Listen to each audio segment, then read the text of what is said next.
Live and direct, ladies and gentlemen, welcome back to another episode of Leadership Live every single week right here on the LA Tribune TV Network, of course, available in over 50 million homes via our partnership with ROKU TV. I'm excited, Dr. Natalie, for us because this week we have put together a very eclectic and unique group of thought leaders from around the world to join us as we discuss a powerful distinction that'll help folks not just lead their lives, but also lead their businesses. And so I'm very excited. I'm very thrilled. How excited are you, as always, Dr. Natalie Forrest, for this week's episode?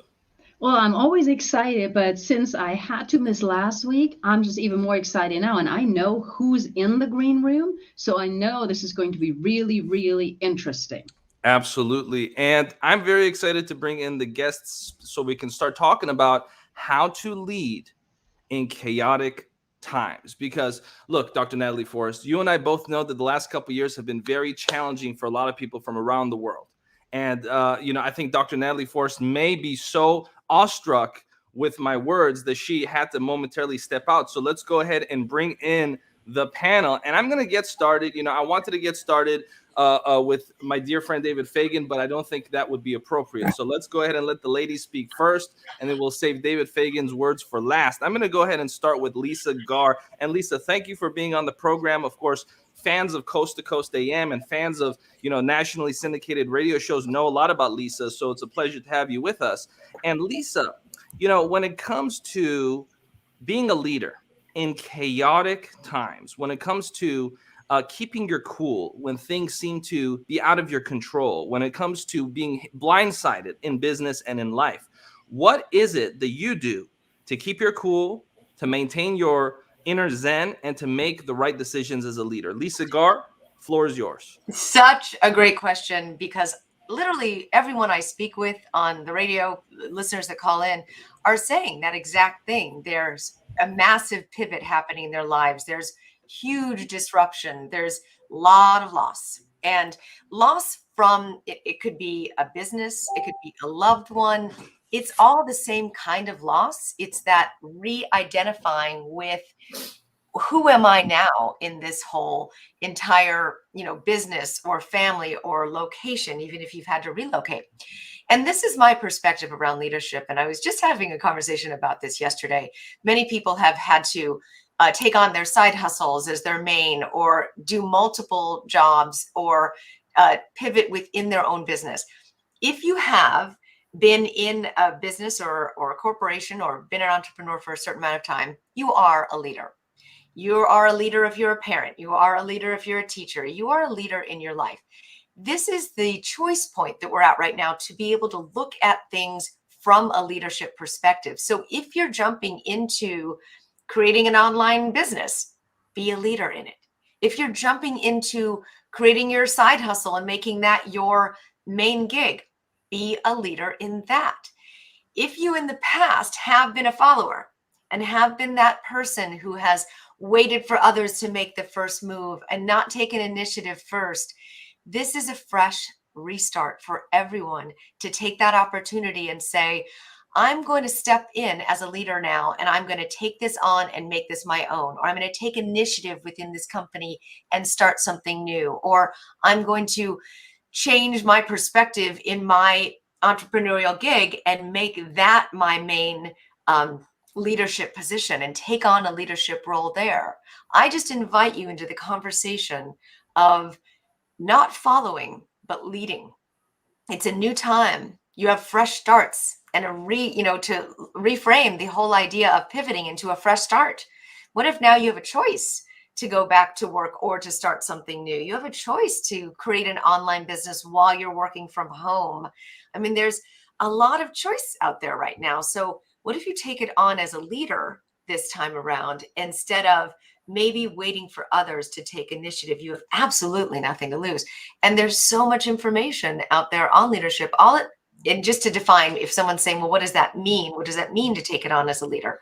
If you have an idea, say it. If you're the one with the idea, the golden rule is you're usually the one that initiates it, that starts the committee or gets people enrolled or has other people involved in the conversation that can help you take responsibility, be accountable, get other people involved to have accountability partners with, have regular, consistent meetings that you are constantly measuring for success, where you have goals that you set and you measure for those goals. There's so many different ways to just, in a simple way in your life, take on leadership, in my perspective. That's about it. Well, thank you for that, Lisa. And you really gave us a lot to start the program with. So I'm going to go ahead and kick it off to Dr. Yasmin, who's a dear friend of mine and someone who always has something powerful to share. She's been on so many different morning shows across the nation. You may be familiar with her because she's really had so much exposure this past year, being seen by millions of people. Dr. Yasmin, my question for you is, how do you keep a level head when things get chaotic, when life hits you with surprises, to stay focused as a leader, to keep your business and your life moving forward? Dr. Yasmin, the floor is yours. Thank you, Mo, and thank you, Lisa. So for me, it all starts with mindset. You know, your mindset is key. So if you see what's coming your way as a growth opportunity rather than an obstacle or something to overcome, you already are a winner. Because the idea is everything that happens is for your growth. It's for really your growth opportunity. So whenever something arises, I look at it, okay, what is my challenge here? Where's my growth? And where can I gain? And how can I evolve with this? This is meant for me to go to my next level. So if you see life this way, it's much easier. So I'll a bit piggyback on what Lisa said. Lisa, you talked a bit about loss. And a lot of people are going through loss.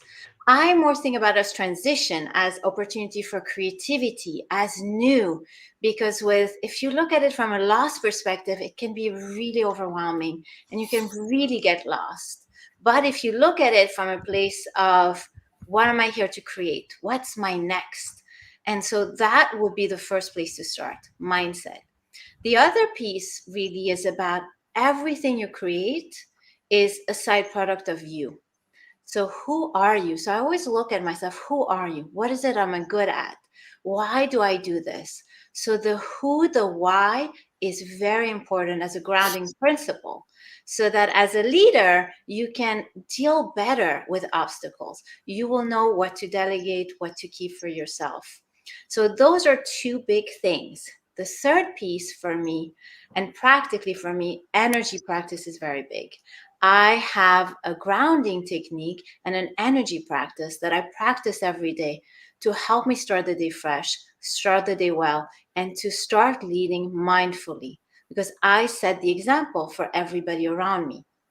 So it's very important for me to be mindful.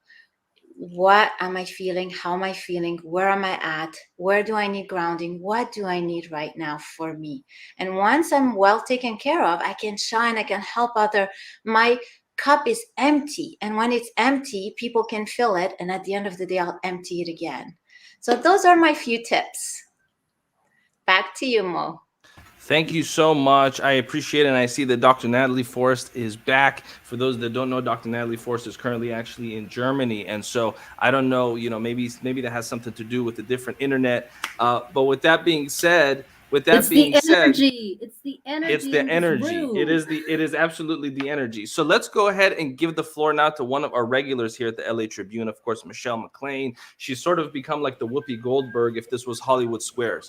She's always here. And so we're going to give her the floor to hear her thoughts on this subject matter. Miss Michelle McLean, the floor is yours, please.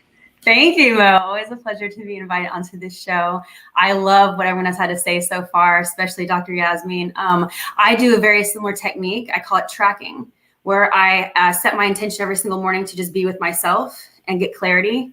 I say, clarity is power. So if we're missing clarity, we're missing power in our lives. We're missing direction. We're missing a lot when we don't have clarity. So that's my first thing is like, where do I have clarity? Where am I missing clarity? So especially in times when there's chaos, I think whatever's showing up, it teaches us what's the opposite of that I would rather have, that I would rather be looking for. So the second I see, okay, I'm experiencing chaos, I'm like, okay, great, I get to go within. So what do I want? If I'm having chaos, if I'm experiencing chaos, what would I rather have? What would feel better? It's like, what would I rather experience than what I'm experiencing? Okay, chaos, I would rather have peace. I would rather have clarity. I would rather have, so I think it just shows us what's the opposite that we get to look for, that we get to seek for. and to find. So I do a tracking process, and I go within, I make sure, okay, what do I really want? What am I feeling that I'm experiencing? Does that serve me? Is that what I want? And then I figure out what it is that I do want. And then I make sure my thoughts are in alignment with my actions, because it all comes from having a vision, right? If we know where we're going in life, if we've created the vision for ourselves for our life, I do usually 4-month plans, like 90 days. I have specific plans that I go by, so that I'm able to track with myself. So I track emotionally. Where am I feeling about where I am right now? What's going on in my life? Am I feeling chaos? Am I feeling peace? Am I feeling excitement? What is it? The tracking, with being honest, having those hard conversations with ourselves, being willing to really look in the mirror and have the hard conversation. Is this really what I want, or just my ego talking to me? This is what my ego wants. What does my spirit really want? What do I truly want? Having those hard conversations with ourselves, tracking, getting clarity with our emotions and our thoughts, and then actually moving into it, the actual actions behind it. So tracking with ourselves, of looking at the results in our lives. Where are we? Where are we headed? What are our actions for today? So tracking and clarity, I would say those are my top two that are every single day consistent. And I'll say when I'm not on top of my game with that, I will see it all over my life. I will see it everywhere. I'll see the chaos. Thank you for that, Michelle McLean, the LA Tribune's very own Whoopi Goldberg. And, I'm going to go ahead and give the floor now to David, because David, look, sometimes as an entrepreneur, first of all, for those that don't know, David Fagan is one of the world's foremost authorities in marketing consulting, and he has really become a staple in the world of business as the go-to guy if you want a strategy of preeminence for your business. And what I want to say, David, not a lot of people have what it takes to handle the pressure of being an entrepreneur, right? A lot of people are addicted to having someone give them a check every 2 weeks. Very few people have the ability to deal with the kind of pressure that us entrepreneurs have to deal with, where we have to produce. One of the interesting things about being an entrepreneur is if you don't produce, you don't eat. That's how you're trained, right? And even if you have enough to eat for many, many years, the training is still the training. And the more your business grows, the more your overhead grows. And so with that being said, David, how do you handle pressure? Because sometimes, you might have a client that suddenly disappears. Sometimes you might be counting on a particular client's commitment to make your overhead, or to make your payroll, or to make whatever the case may be. And there's different things that hit a person, right? Different surprises that constantly hit a person. How do you, since I know that you've been a successful entrepreneur for many years, how do you deal with that kind of pressure? The floor is yours, Mr. David Fagan. Well, thank you. And I love the very first question you asked. And, this last question you asked, they go together. But, how do you lead in a time of chaos, right? What does it mean to be a leader in a time of chaos? And that is also very closely tied to, how do you handle the pressure? And I got to tell you, Mo, I miss the days of the Biden-Trump rivalry. Like, that's how crazy and polarizing the world has become. It is difficult out there right now for a lot of leaders. One of the things that's been a big issue in my group, as well as a lot of my fellow leaders, groups, tribes, audiences, whatever you want to call it, is this whole thing around, and oh boy, I'm opening up a can of worms here that I'm going to try to open and then move quickly past. But the vaccine, do we get a vaccine? Do we not get a vaccine? What's happening in people's DNA? What's freedom? What's science? What conspiracy theory do we have? Anyways, I only open up that thing to just say that it is very tough to be a leader nowadays, because there is so many passionate views on every side of these issues of politics and life and health and wellness. And it used to just be, well, I got a cute idea. I got a nice thought. I read something kind of weird here. Check this out. And now it's just like a battle to the death. So these are what I feel like the chaotic times are. And to not just point out the problem, but to offer up a solution. I think context is really important, whether you're the entrepreneur that's trying to survive, whether you are the leader who's trying to do just that, lead in chaotic times. It's really important to provide context. A lot of times when I see people not getting along, or when I see people debating, a lot of ideas and facts and figures and quotes are being thrown around without context. And so I think one of the really important things that we all need to do as leaders is to try to help put things into a relative, right? A conversation that is really relative to some facts. And we've got to be somebody who says, hey, I don't know all the things. I don't have all the answers. I can tell you what I did for me. But I'll tell you, nowadays, the chaotic times for leaderships has never been more intense. And there's a couple other solutions there. There's a couple other problems there that as we go throughout this that maybe I can share. But I think just to kind of sum this up, one, how do we deal with such polarizing time? The answer, start with providing context. And I'll leave you with this, Mo. When people do ask me my opinions where they get into politics and medicines and all these different topics, I just say, well, it depends on what experts you believe, what news you listen to, what science you trust, right? And I'm not trying to waffle on anything, but I am trying to not get caught up in the thick of thin things. Leaders need to pick their battles, not get caught up in the thick of thin things, not to say that any of these things aren't important, and they need to provide context. Absolutely. And you say you missed the days of the Biden-Trump rivalry. I didn't know that they had a rivalry. I thought they were friends. I didn't notice that they had a rivalry. I mean, I saw that first debate and I just felt like they're just hanging out at the country club. But with that being said, you're absolutely right. My contribution to that, David, is quite simply that I like to remind folks that historically speaking, the corridors of power have always practiced something called divide and conquer. And so whether or not I agree with you or I disagree with you, whether or not you and I are on two different universes on a subject matter, I always begin with that as the foundational point. Because what I know is that we are all in this journey together. And what I also know is that there certainly, in my opinion, are forces that benefit from division.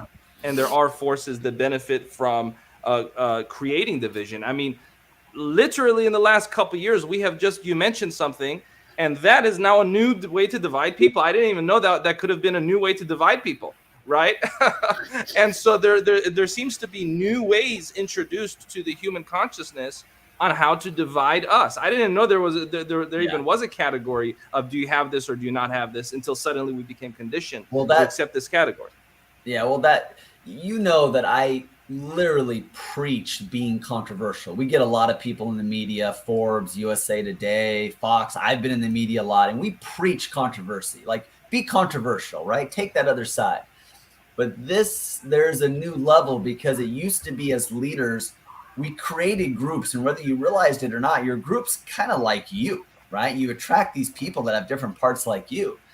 But now within our groups, we have people that are normally not divided. We have people that were typically always on kind of one side of different beliefs, for right or for wrong. And now we find a new way of dividing them, and people that were mostly in agreement in somebody's following are now not. Most people that were mostly in agreement at a certain event or in a certain paper or watching a certain news program are now divided. And so like you said, it's a whole new type of division. And I think that's the most difficult thing for leaders right now, especially with the cancel culture that's out there. And so context and making things relative and choosing your words wisely. And I'm not saying be fearful, don't be fearful, but be thoughtful, be very thoughtful. I'd like to get Lisa Gar in this conversation and hear her thoughts, because I can tell intuitively that she has a lot of things going on internally. Please, Lisa Gar.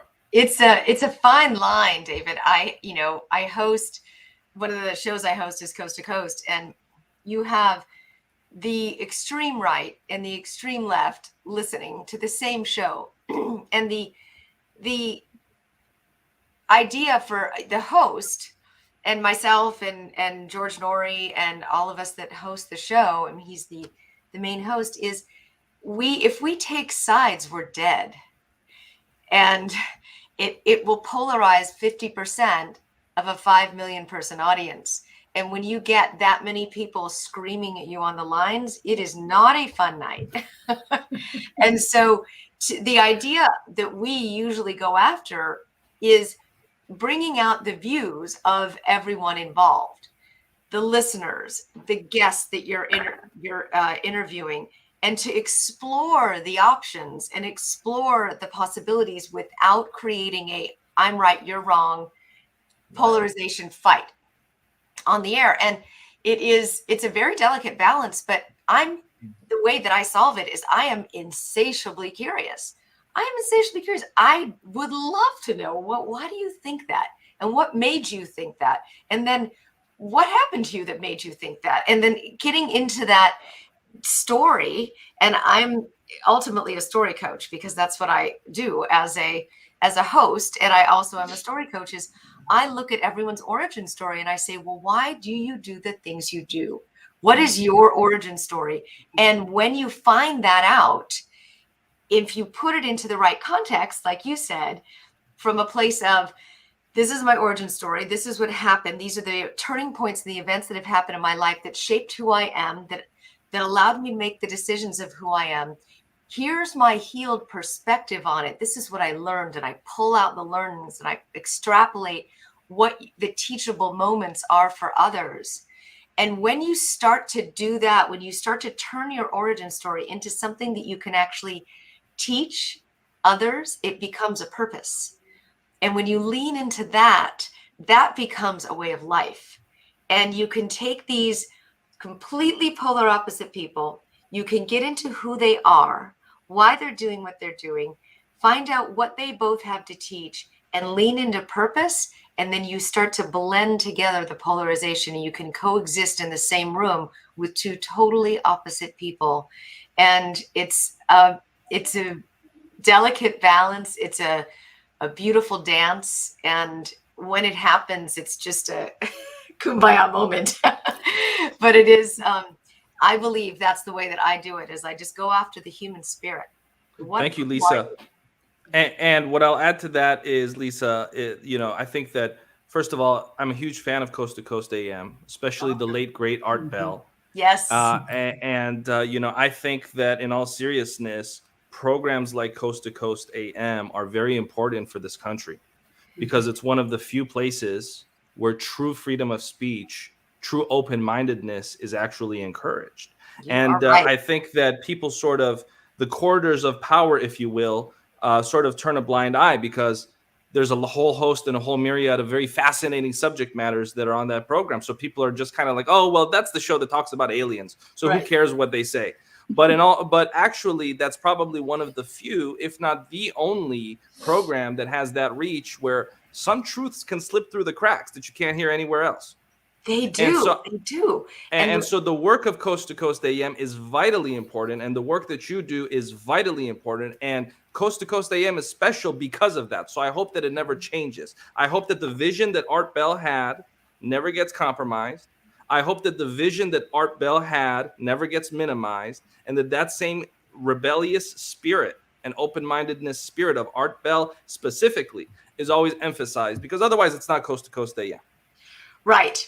It's news and views. And that's the beautiful thing, is that also brings in a lot of science, and truth does get in through when you interview a psychic, or you interview a past life regressionist healer, or you interview someone who channels, huge beings and guides.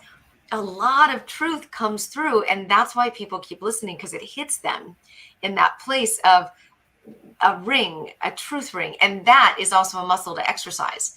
And so anyone else want to comment on that?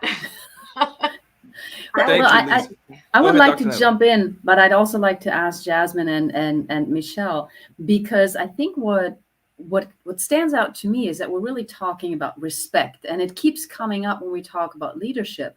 But the respect that David mentioned, I'm putting words into your mouth, David, but bear with me. The same for Lisa. You didn't use the term respect, but it is everybody has a right to their opinion. Now let's find out how you got there, and let's allow everybody to share how they got there without attacking them. And I think that's really what leadership means right now, because there are so many different groups. There are so many people who are more concerned with voicing their anger, let's just say it that way.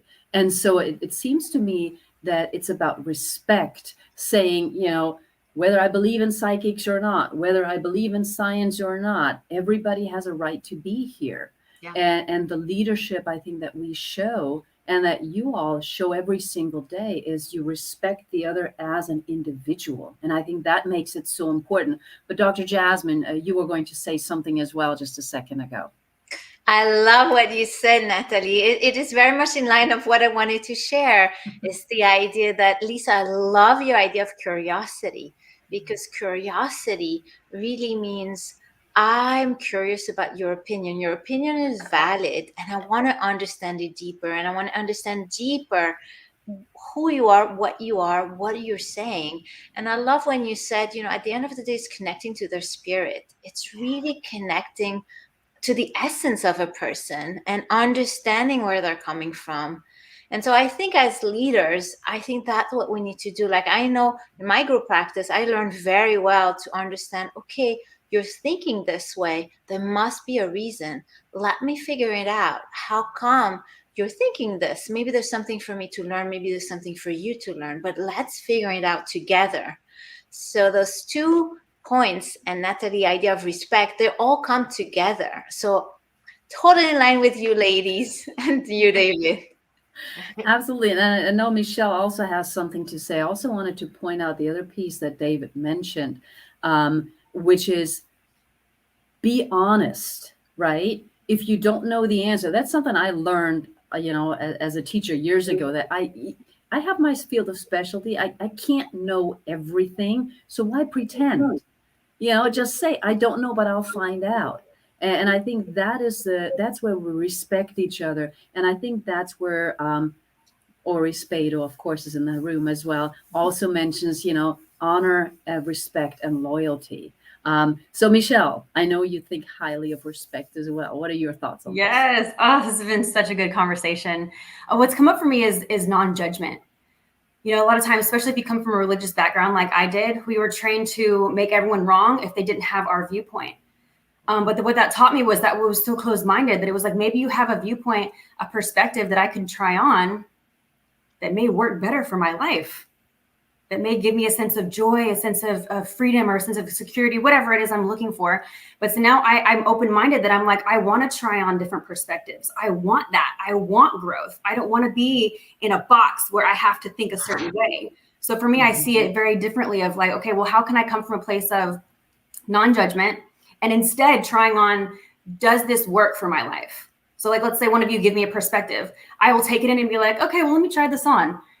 Could that work? Could that align with the vision that I have for my life? Not saying, that doesn't align with what I've thought in the past. You're wrong, right? Instead of being like, I'm right. Because a lot of times I see it's like the need to be right versus everyone else is wrong. I got to be right because ego superhuman, right? It's like the ego wants to be right so bad. So I take it as how can I see this place of just everything is an equal playing field, neutral. How can I just be a neutral player in this? And then if you give me, a perspective, I can just look at it and be like, oh yeah, okay, I see that. I see how that works for your life. I see how that works for you without making it and almost honoring it like beautiful. Yeah, you're creating great things. Or maybe offering you a new perspective if you're not creating great things, in my opinion, right? Because it's all about opinion of because I could look at your life and be like, wow, your life's amazing, but your life of your opinion might be different. So for me, it's all perspective on what works and what doesn't work. It's not about judging and who's right and who's wrong and the battle. It's really just like what works for you, what works for your life, that you're getting to create the vision for your life without somebody coming in and be like, you're wrong. Instead being like, all these tools, these can work, and being open. I always invite people to be open, because what if someone has another perspective that's what you're begging for, what you're looking for? But if you're walking around like this, like, no, only my perspective, you won't even get what it is that you're asking for. So non-judgment is what I preach all day long, and honoring each other's different perspectives, because I think they can all work, for us differently.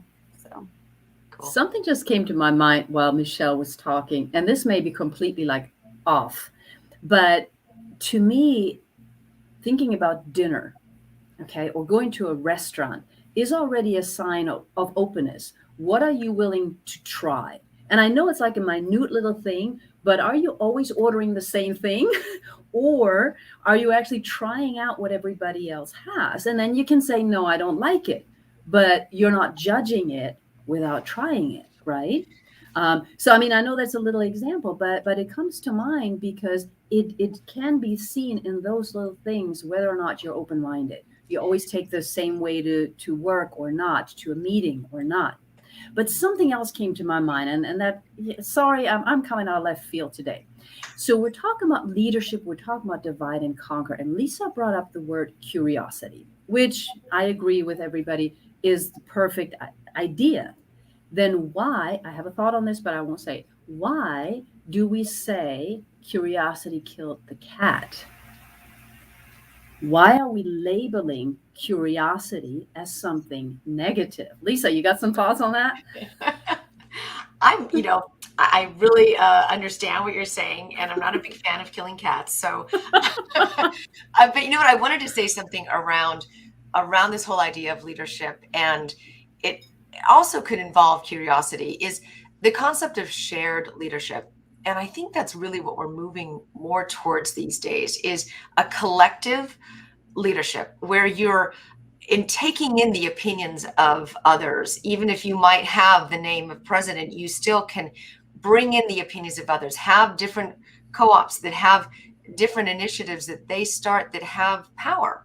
And I am not a top-down leader person at all. I am completely a cooperative leader style. Is if I have an idea, how can you contribute to that idea? Maybe I don't have an idea and I want to hear your solutions, or I want to find out what are your opinions about something so we can make a decision together. That means everyone involved is behind it, and it's not an us versus them thing. Shared leadership is a very wonderful way to run a company, to get everyone involved in the momentum of the company, because it's no longer I'm just going to do what that person says to do. It allows you to take ownership. It allows the whole group to be inclusive, and it's not a top-down feeling at all. And so other people's opinions matter, other people's backgrounds matter, other people's levels of curiosity matter. And I think that's personally the way I like to lead. Absolutely, Lisa. And, we're going to take a quick break. We're going to come back and continue with the second half of this program. Hard to believe we're already halfway through. I mean, we have such a powerful mastermind here this week. And the mastermind, as I define it, is when brilliant minds come together. So let's take a quick 30-second break, and we'll be right back. Hello and welcome to the Los Angeles Tribune. Since 1886, our name has been a part of the world of journalism.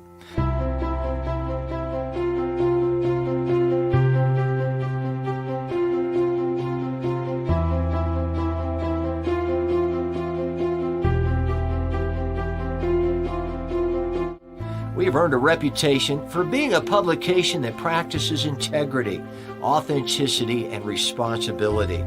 For general inquiries, contact today. Thank you on behalf of the Los Angeles Tribune team. And welcome back. And we're about to start the second half of our program, where we are talking about leading in chaotic times. And I'm going to give the floor to David Fagan, because we started the conversation with this incredible panel, and David talked about so many different gems of wisdom when it comes to leading as an entrepreneur. So I want to shift the conversation. We've had a lot of philosophical, esoteric dialogue up until this point, but I want to shift the conversation to get more into business for the second half, because what I know is that everyone here also is an entrepreneur, also has a business, also works in the world of business. In the second half of the program, we're going to shift and talk a little bit about money.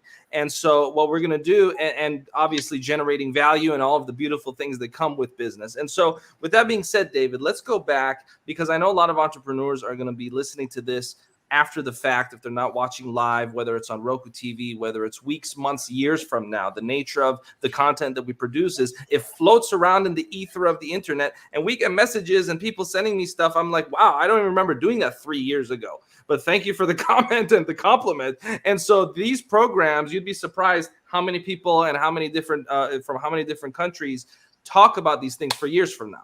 So with that being said, David, you know, as an entrepreneur in the beginning of your path, what is the biggest distinction with the difference on how you handled pressure back then versus how you handle it now? The floor is yours, David Fagan. Well, first of all, I have to say that I was looking forward to pontificating a little bit more and philosophizing a little bit more.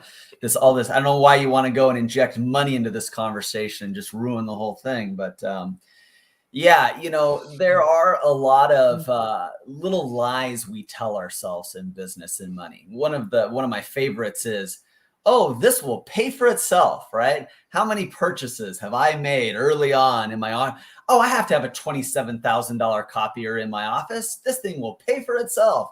Oh, I have to have a $40,000 phone system in my office. This will pay for itself.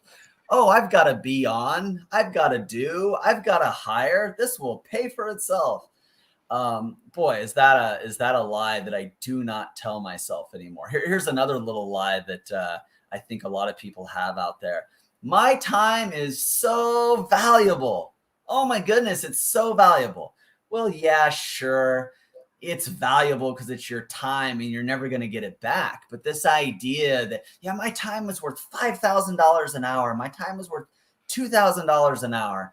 It's not unusual for me to talk to an attorney or a real estate agent or CPA and say, oh, I just had a client and I spent 3 hours with them and I made $15,000. So I made $5,000 an hour. Well, not really. How much work did you have to do to find that client? How much advertising did you do to locate and leverage and onboard that client?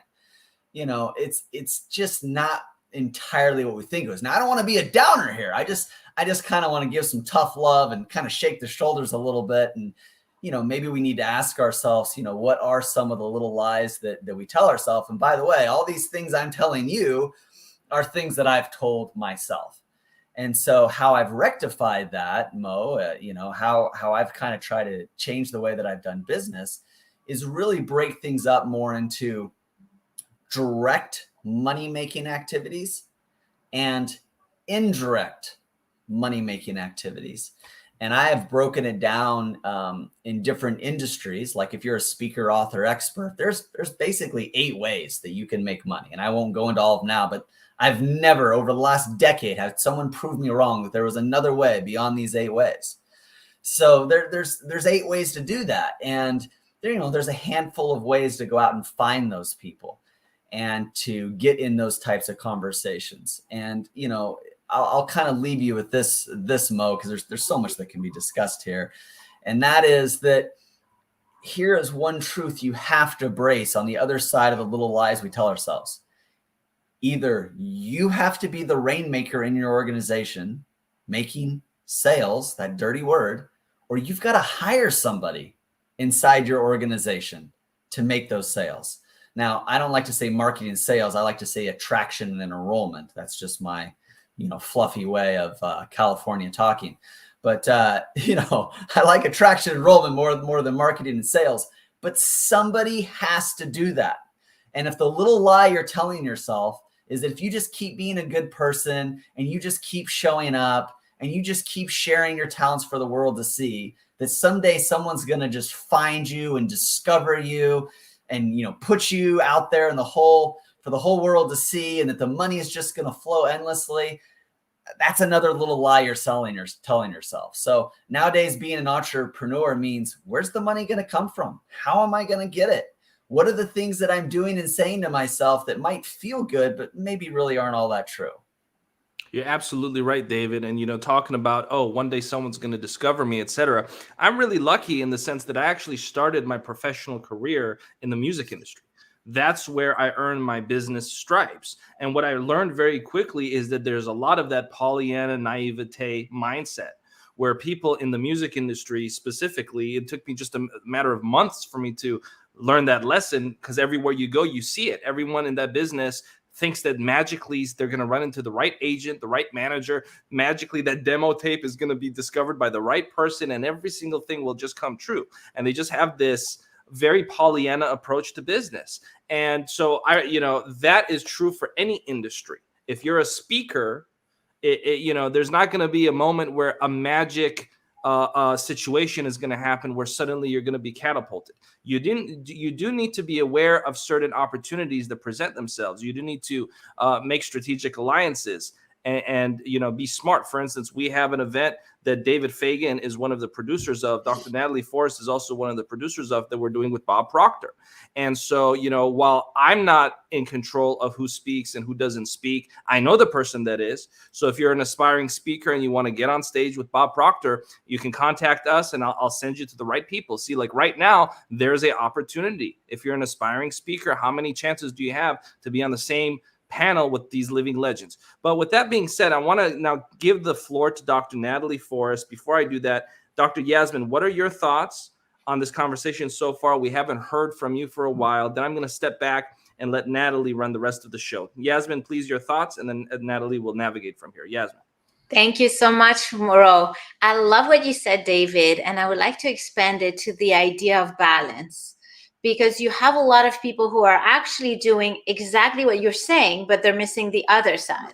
So they're doing the hard work, they're doing all the organization, the planning, they're going, but they don't have faith, they don't have trust, they don't have the mindset to deal with hardship when the planning, the organizing, and the effort pieces don't work. And you have on the other side, the other people who, as Mo was talking about, are all about, it will come my way. I just know if I do the right thing, it will come my way. And they don't do the effort and they don't persevere. So I think you actually need many different things to be an efficient leader and to get to the money. And all of us are always missing one. And the key is to know who are you and which place are you ticking towards. Because we all are. Some of us are more into planning, predicting, pursuing, perseverance, let's go with it, and not so much about faith and trust and law of attraction. And other people are way too much on the other side and don't do the effort. And there's everything in between. So I've learned through my own personal journey that the right hitting point is when I have all this very balance and I do both the planning, the persevering, the effort, the mindset, the law of attraction, all of it together, then it's a hit. It's home run, basically. So I wanted to say that. I would love to hear your thoughts. It's a home run. Well, David, you got any thoughts on that? I think Dr. Jasmine is asking. I've got lots of thoughts, and it's always fun in a group like this because everybody's so advanced. We can kind of go next level. And for me, as we kind of throw on next level kind of stuff here, I'm curious what you guys think about this. I always hear the word balance, but to me, it's even more accurate to say counterbalance, because there's all these things that are happening. And it seems like what we're doing is we're countering what's happening, and we're kind of having to look. And sure, sometimes we're accepting and going with the flow, but sometimes we're also observing and making a very decisive point of action where we go, okay, how do I counter this a little bit, right? In order to balance it. But no, I mean, Dr. Yasmin's, right on the money with the mindset and the heart set. And a lot of people, sometimes they'll hear this, and I'm going to give a little disclaimer here. This is not necessarily what I think, but a lot of people hear some of this and go, that seems kind of woo-woo-y, right? It's like, well, some of the most brilliant minds around, some of the most successful people around, right? Some of the people that have accomplished the most, achieved the most, if you could look inside their heads, this is how they're processing. This is their decision-making matrix. I can teach you all about publishing. I can teach you all about publicity. I can get you featured. I mean, that's what we do, talent management. But really, you'd be better off learning the ways that I make decisions, right? How I look at opportunities. And look at Oprah. Look at the late Steve Jobs. Look at the late Larry King, who was the ultimate at curiosity, right? Just like Art Bell, what made him such a great host is he was always curious. You look at all these people, they made all these decisions, and every decision you've ever made has brought you to right where you're at right now, today, right? So some people are just really good decision makers. Well, why are they really good decision makers? Because they're balancing and counterbalancing. They're prioritizing. I like to say, what do you worship? Not just prioritizing, but what do you worship most? But these types of inner workings, the inner work that Dr. Yasmin's talking about, really, it's better than any type of business advice you can get. Eventually, you got to apply that, but you need that decision-making matrix. How about that, Natalie? Was that too much? No, I love it. I love it. And I'm like trying to figure out a way to get back to Mo's idea about sales and all of that. Mo's gone. But and I'll get there. Don't worry. Yeah, it is. Let's talk for a second about balance, okay? Because business requires all the different areas to get covered. And to me, balance is one of those words. One thing is balance to me, but it's not to you. Just think about sleep. One person says you need to have balanced sleep, but I sleep less than most people, So what is balance? Everybody sees it differently. But in business, you have to cover every part of that business. So doesn't it then come back? So I'm agreeing with everybody and disagreeing with everybody. Doesn't it then come back to knowing yourself and surrounding yourself with those who can fill the areas that you're not good at? Michelle. Yes, loving this conversation. So balance, oh my gosh. So whenever I first started a business years ago, I was getting evicted from my apartment. And so I was in a place where there was no balance. There was go all in. If you're going to create and get yourself out of this hellhole, go all in and create. There was no like, do I have time to sit or go hang out with my friends? Do I have time to go hang out with my family? No, it was all in on creating this new business. It was all in. There was zero balance, zero. But funneling all my energy into that created everything that I now get to have, right? So I also say there's balance, but there's also what works to create what your goals are. So it also depends on what are your goals and what are your current values. Because now I'm at a place where Sundays are football with my family. But back in the day, it was Sundays were still work for me. Sundays were still grinding like crazy.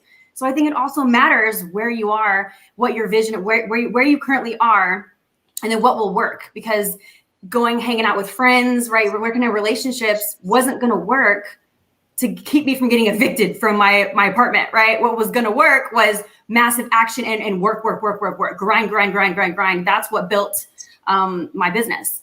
So I say it just depends, I think, on each person, where you currently are and what you're wanting.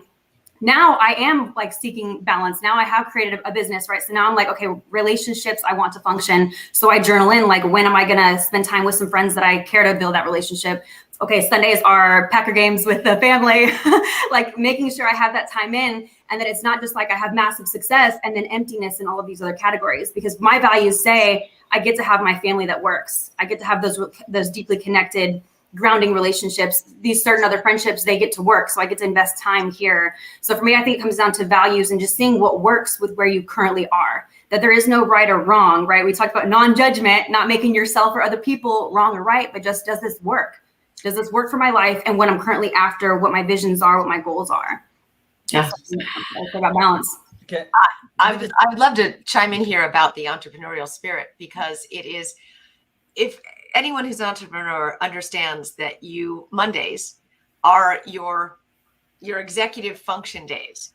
Statistically, and I love that you have this show on a Monday, but statistically, Mondays are the least productive days of the week in an organization. They are the day of the week that someone is the most late if they were to go to a corporation.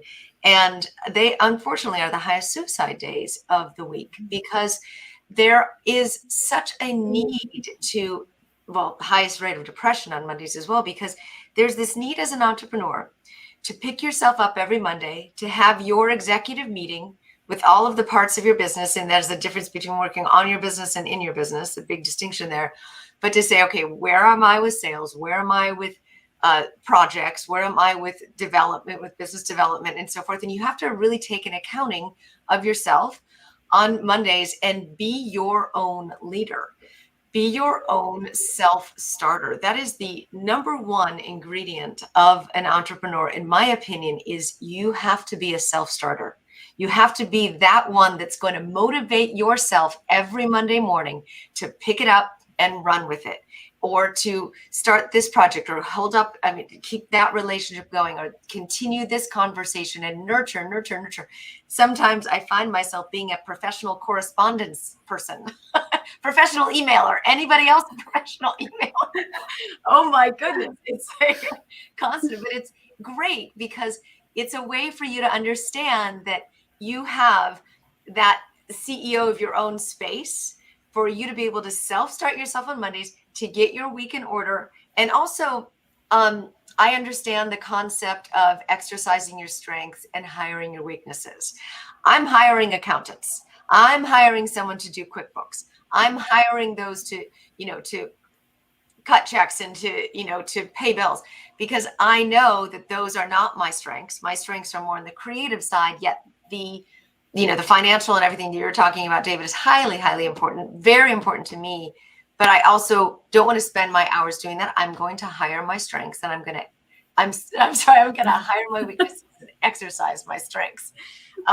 And that's kind of the plight of the entrepreneur. And if anybody understands that, let me know, because it is definitely about being a self-starter Mondays. And I created this series on YouTube called Motivation Mondays, and it was interviewing experts about how to do that, how to be your own motivator on Mondays, specifically Monday mornings, to exercise your strengths. Interesting. Anybody else chime in on that? Well, just really quick, I think Yasmin will play out this really quick, but just really fast. Yeah. Where people get balance wrong, and there's this big debate about balance, is people are trying to do everything in a day. And they think, oh, I'm a balanced person because I got it all in on a day. You can't do it all in a day. You may not even be able to do it all in a week or even in a month. We don't achieve balance when we do an equal amount of the most valuable things over the course of an hour or a day or even a couple days. We really achieve balance, if there is even a way to achieve that. We could talk about that being a myth, but the only way that we do achieve that is over time and giving the right amount of value, to that thing. And what is valuable, and this is kind of what you guys are saying, or ladies are saying, is what's valuable to, Yasmin, Dr. Yasmin, isn't necessarily valuable to me or Lisa, or not as valuable, right? Mm-hmm. So Michelle is saying, hey, football with my family is valuable to me on, Sunday. So for me to have a balanced life, every Sunday, I got to fit that in. Well, that sounds fairly reasonable. But if you're listening to this right now, don't think that you're going to achieve this balanced life by picking 100 things, making it all equally important and doing it all in one day. And at the end of the day going, well, I did all 100 things today in equal amount of time. So finally, I've achieved a balanced life. That's the fastest way to go crazy out there. And that's when Lisa kind of went dark on us with Depression Mondays and suicide rates. I was like, wow, this show turned fast there for a second. But Lisa's absolutely right. And it's because we're out there trying to find balance, and we're going crazy. I don't want to take this too lightly, but we're kind of going crazy trying to achieve something that could never be achieved. So please give up on balance in one day. Sorry, I had to say all that. Go ahead, Yas. I love it. I was very in line with what I was going to say, and I was going to bridge it to Michelle. So that was perfect. The idea that I think you have to respect where you are, and balance is what you need developmentally. This is why, Michelle, when you talked about, you started your company, it had to be working hard. Like, we have to work hard. We have to go sometime 100%. It's what you need in that moment. So balance, it's not equal, and it's what you need for this particular momentum to happen for you, within you and outside of you. So sometimes it's going 100% and working very hard. Sometimes it's 100% vacation. Sometimes it can be 100%, but the balance ends up being achieved overall when you always ask yourself, what do I need right now? What does my business need right now?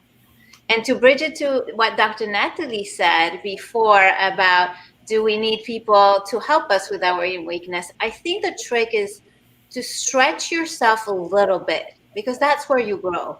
But not so much that if you're weak at something, listen, for me, like, I'm a good psychologist. Will I be a good accountant? Maybe not, but I'm good with math, so I can stretch it a little bit, but to a certain extent.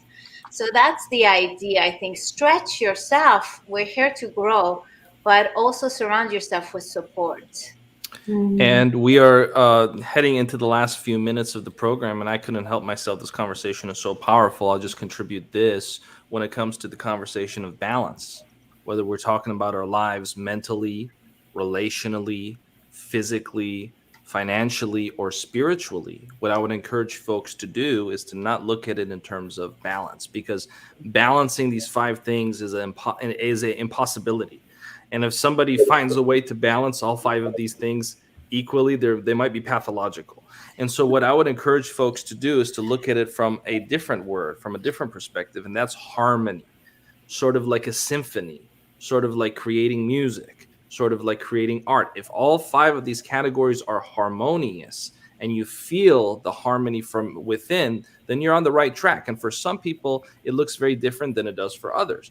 For instance, for me, I'm at a place of harmony when that work looks like it's bigger than the other aspects, but it's really not, because my work has a lot to do with all the other categories of my life. What we're doing today for me, I'm building relationships with you guys. So that's the second category. It obviously affects my financial life. It affects my spiritual life, because I believe it's part of my purpose to send these positive messages out into the universe. And so only I can understand what harmony looks like for me. Someone else may look at me and say, that guy's a workaholic.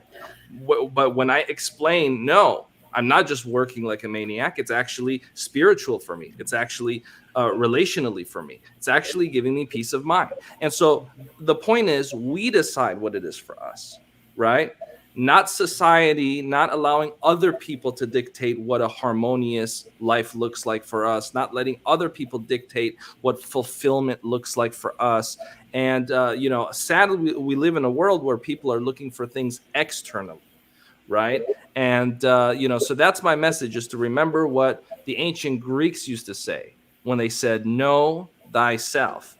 And with that being said, we're heading into the last 5 minutes of the program. So we're going to do a quick final round with all of our panelists, starting with Michelle McLean, where you get about a minute or so to share your final thoughts with our audience, and everyone will have a chance to speak their final thoughts for this community. Michelle McLean, please, the floor is yours. Final thoughts. So I would just invite everyone to go back to what we talked about earlier, is getting centered, getting clarity in your life of all the different areas, writing down what it is that you want, because a lot of times we're looking at the back of the boat at all the things that we don't want. It can be easy to get stuck up in, I don't like this. This is going wrong. This is going wrong. Like, I don't like this. And we're focusing on like the back of the boat instead of like steering the ship of our lives and looking out forward. Okay, so I see all things I don't want. What do I want? What do I want looking forward? And choosing from that standpoint, okay, let's focus all our energy moving forward on what I do want in my life, and then ways that I can go about getting those things. And then also getting centered in a grounded place. Like I talked about, the practice of tracking with ourselves, getting centered and grounded, whatever practice that looks like for you. For me, that's meditation. I do some yoga, I do some prayer, and I get grounded in my center before I move into the actual aligned action, which is aligned action, right? Not just like spewed action, spewed energy everywhere. It's aligned action. I think that's the most important thing. So I do a lot of prayer, and then I do a lot of action. So prayer and then movement, prayer and then movement. So the both, I believe, get to happen. And then, yeah, like what we talked about, what David had mentioned, just values, making sure like, what are your values? Because a lot of times we let society determine our values. We like when I was younger, it was MTV, right? Was told me what my values were, or the news, like determining for ourselves what actually makes me happy. What do I want? Like, not like moving everyone else aside. What actually genuinely makes me happy? What do I choose to value in this life? And letting everyone else's opinion be just that, an opinion, and that's it. Letting our own opinion outweigh everyone else and everything else. Thank you for that, Michelle McLean, Los Angeles Tribune's very own in-house Whoopi Goldberg. David T. Fagan, final words, sir. The floor is yours. Boy, I already said so many final words. You're very kind. One of the things that I think about, just going back to how you started, just to kind of put a bow on this, is what it really means to be a leader nowadays. And it really is a time of, chaos. And I think one of the last things that I would bring up in connection to that is accessibility. I work with a lot of very influential and successful people, just like you do, Mo, and it's really tough trying to figure out how accessible should, you be. And nowadays we live in an age where we have cell phones and texts and social media and emails and so many different ways to communicate. How accessible do we want to be? And that accessibility is directly tied to the the level of balance, or as you so brilliantly said, Mo, harmony, right? A lot of times our harmony is very connected to how accessible do we want to be. You know, I see a lot of leaders saying, okay, I'm not going to have an office. I'm going to go out and work in the bullpen. I'm going to work in the middle of the cubicles with everybody. That's a clever idea. Maybe it works for some, or some people say, I'm not going to have an assistant. I'm going to give out my cell phone. You know, I kind of do that, not all the time, but with certain people, I'm going to give out my cell phone. And, but where is the harmony? Where is the balance? Where is the counterbalance? How accessible do you want to be as a leader? And do you need to be accessible in this day and age? Yes. But at what point do you want to stop that or curb that or maintain a perception of value to your time and your talents? I think it's really important for entrepreneurs to have a very good understanding of what healthy boundaries are. And I think it's also very important for entrepreneurs to establish those healthy boundaries very early on in the client relationship. If you, and I love your comment earlier, David, about how you love self-starters as a client. Here's something that I think I've said before on this program is not everyone is going to be your client just because they can afford to hire your services, your products. It's actually a situation where if you choose to go into a relationship intuitively knowing that this person is not a self-starter and that they don't respect healthy boundaries, you're going to end up regretting it. You're going to end up actually dealing with many more headaches than you are a healthy, congruent relationship. So I encourage entrepreneurs to be far more selective with who they do business with, and be very, very picky with who you do business with. And if you use your judgment and recognize that this person does not have healthy boundaries, they think you're an ER doctor, and they think that, you just have to have your phone next to the bed. Oh, it's 3:30 a.m. Let me pick up and talk to my client because, he or she needs, someone to talk to. That's not a healthy client. And so I encourage folks to not think in terms of just closing every opportunity that you can, quote unquote, close. It will end up biting you in the back. And so be very picky, be very selective with who you work with. Dan Kennedy, who I'm pretty sure you're familiar with, David. Oh, yeah. Dan Kennedy, who's one of my mentors from afar, working with Dan Kennedy is notoriously difficult. He's, for those that don't know, he's a marketing expert. And there you go. There's Dan Kennedy right there. And working with Dan Kennedy, and David probably knows this because he has a background in marketing, you need to know his fax number, and you need to actually send him a fax. And he does not have an email. He does not have an office phone number. So you need to actually go out of your way to figure out what's his fax number, send him a fax, and he will return back the fax. And that's how you start a business relationship with Dan Kennedy. Now, if somebody's willing to do that, to communicate with Dan Kennedy, they will have healthy boundaries with him because they already had to jump through some hoops to communicate with him. And it's not because Dan Kennedy is an egomaniac, and it's not because he thinks that he's too good to communicate with you. It's probably because, like many of us in this field, we've been bombarded by so many dang people wanting so many things that we need to have our space, and we only want to communicate with those that, quote unquote, have earned it. And so I establish everybody. I encourage folks in this line of work, if you're helping people, if you're a coach, if you're a psychologist, if you're a consultant, make sure that the folks earn the right to work with you. And with that being said, I'm going to go ahead and give the floor to Lisa Gar to hear her final thoughts. Lisa Gar, please. Well, my final thoughts around leadership and this whole beautiful conversation has to do with the number one thing that I do every day, which is a mindfulness practice. I get the opportunity to interview brilliant authors around the subjects of mind, body, spirit, science. But my personal practice, and as a business owner, multiple business owner, and a leader, is that around constantly checking in with my own inner wisdom, my own inner self, my own guidance, is to say, how is this hitting me? Listening. And the more you do that, the more you develop that inner mindfulness practice with yourself, the more you'll be able to hear those intuitive thoughts that hit you as you're walking or wherever it is as a business owner, that you're like, this isn't right. This is, maybe I should do this. This is the better decision. This is the better person to work with. This didn't work. And that quiet time to check in and re-ground and recenter and rebalance and listen to your own inner, like, highest self, and ask your highest self questions is one of the most consistent practices I do, not just once a day. I am constantly throughout my day checking in, inner guidance, mindfulness, going through the list of, what's in the priority of my mind. And I think that keeps me sane as an entrepreneur. It can be a pretty difficult way of life. And I think it doesn't have to be. It doesn't have to own you. It doesn't have to run you.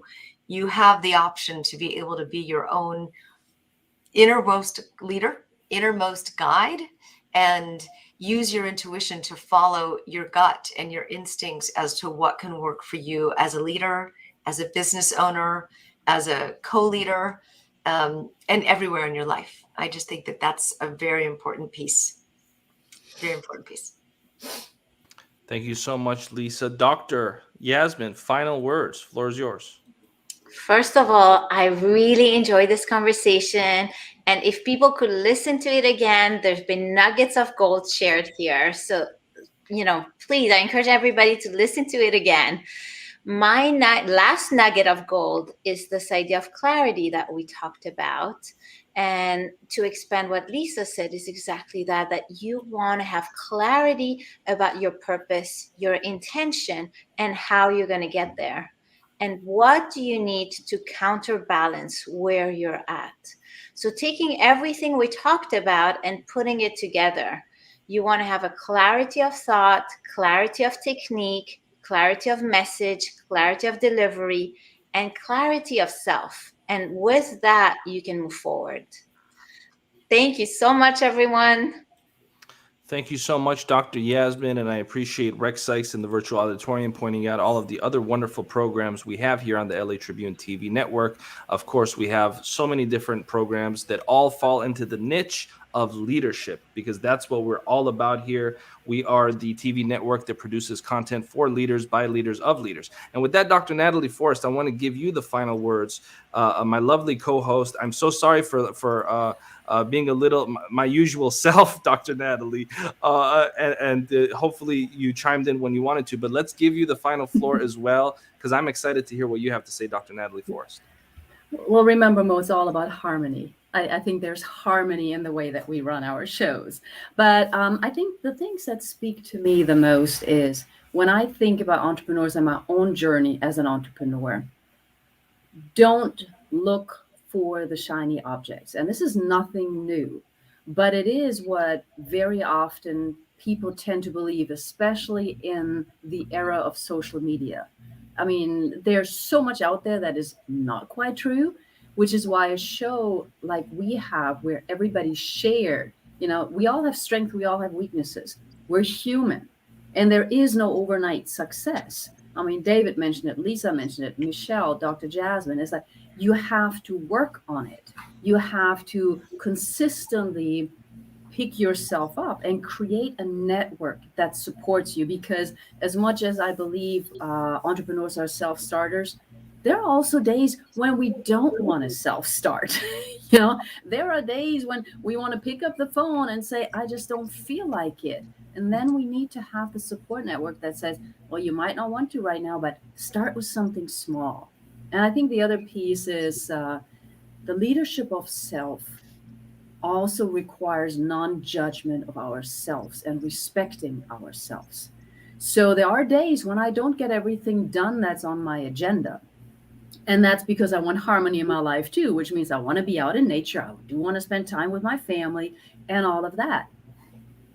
And it's okay, because sooner or later, as Michelle was explaining and Lisa, sooner or later, there is going to be harmony. There are days when the energy just doesn't fit, where life throws us something else to learn, to evolve with.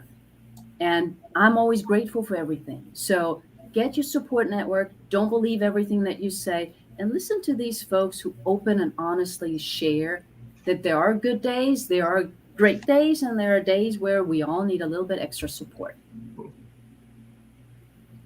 And you're on mute. My harmonious partner's on mute. Thank you so much, Dr. Natalie. And what I was just going to contribute is that, you know, what you're saying reminds me of the words of Jim Rohn. When Jim Rohn speaks about being a successful entrepreneur, and, you know, as he defined it, you know, he said, he was speaking to a crowd of folks that were not millionaires. And he said, become a multimillionaire, not for the money, but for the person that you must become to be one. And so the journey from not being a self-starter to being a self-starter that can actually be proactive, that journey is why you become a successful entrepreneur. It has nothing to do with the acronyms. Those are nice, but it has to do with looking back on your life and saying, wow, that's who I was. This is who I am. And that is the beautiful hero's journey, as Joseph Campbell would put it, that we're all on, that we must embrace. With that being said, folks, tune in next week. This has been such a powerful episode of Leadership Live. Remember to comment and share and you know, interact with us here every single week from the LA Tribune TV Network. I want to thank our friends at ROKU TV. With that being said, Dr. Natalie Forrest, do you have any final words before we officially wrap up? Or did you just say everything that was in your heart? I said everything that's in my heart, other than check out the other shows, check out everybody who's been on this show tonight, and just, you know, make sure we'll bring them back. Beautiful. And I want to quickly plug the event with Bob Proctor that David Fagan is one of the producers of. If you want to be a speaker, I believe there might be opportunities left for you. You can contact us and we will put you with the right people involved with that process. With that being said, we'll see you next week, and we appreciate it.